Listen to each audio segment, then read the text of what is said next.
दोन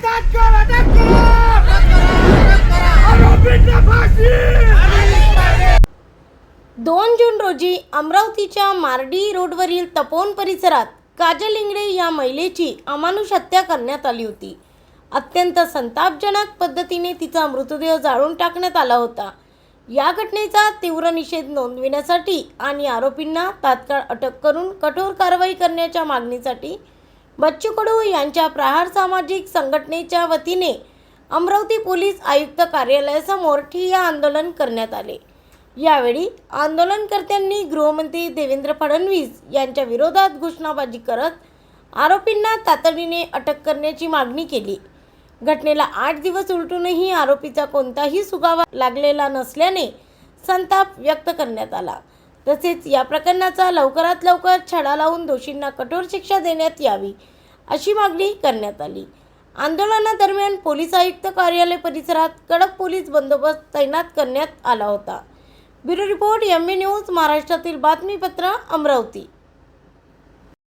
बाहेर तुम्ही आंदोलन करत आहे, काय नेमकी तुमची मागणी आहे, कशासाठी करत आहे?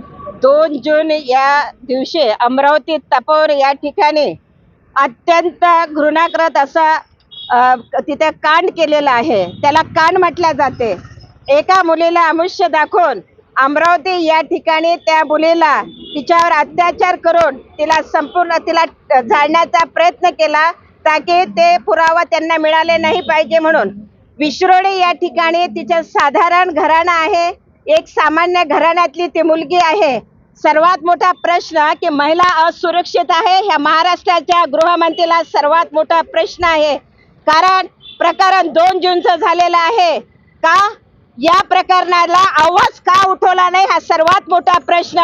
जर गरीबाची मुलगी जर असेल तर त्या मुलीला न्याय लवकरात लवकर मिळावा। इतक्या प्रकारे नीच कृतीचं प्रकरण केलं आणि अजूनही त्याची यंत्रणा पूर्णपणे पार पाडलेली नाही आहे। आम्ही आज या तपत्या उन्हामध्ये आमचे वरिष्ठ पदाधिकारी बंटी भाऊ आहे, छोटू भाऊ आहे, संपूर्ण पदाधिकारी आहे आणि मी आज या व्हिडिओच्या माध्यमातून एकच सांगते, किती प्रकरण होत आहे, का बरं गृहमंत्र्याला जाग येत नाही आहे? तुम्ही सांगता महाराष्ट्र सुरक्षित आहे आणि या सर्व गोष्टी वारंवार होत आहे।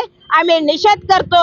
आम्ही सर्व महिला एकच विनंती करतो, ती लेकबाई आमची प्रत्येकाची आहे, तिला न्याय मिळालाच पाहिजे आणि ज्या कोणी नालायकानं हे नीच कृत्य केलेलं आहे त्याला तुम्ही पकडा आणि त्याला फाशीची शिक्षा द्या। मला असं वाटतंय की कदाचित हे असं प्रकरण करणाऱ्याला जर फाशी जर दिली तर हे प्रकरण थांबू शकतं।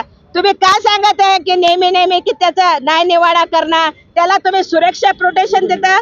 तुम्ही आमच्यासारख्या महिलांना सुरक्षा प्रोटेक्शन देऊ शकत नाही, परंतु जो निर्दोष जो गुन्हेगार करतो त्याला पूर्णपणे तुम्ही त्याचं प्रोटेक्शन करता, हे निर्लज्जपणा या गोष्टीला म्हटल्या जाते।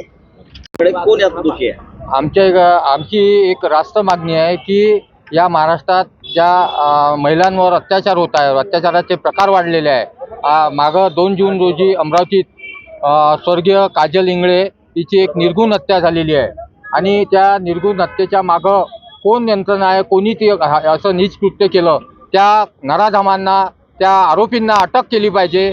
आज आम्ही बंटीभाऊ रामटेके यांच्या नेतृत्वामध्ये सर्व महिला भगिनी या महिलांना न्याय मिळाला पाहिजे, या महाराष्ट्रातील लेकीबाईला न्याय मिळाला पाहिजे यासाठी आग्रही आहोत। आम्ही जिथपर्यंत त्या आरोपींना अटक करत नाही तोपर्यंत आम्ही या ठिकाणी निदर्शनं करू, आंदोलनं करू, शांततेच्या मार्गाने आम्ही या ठिकाणी बसलेलो आहोत। पण जर आम्ही येत्या 2 दिवसात त्या हत्येचा छळा लागला नाही तर आम्ही प्रहारच्या स्टाईलनं उग्र आंदोलन सुद्धा करू।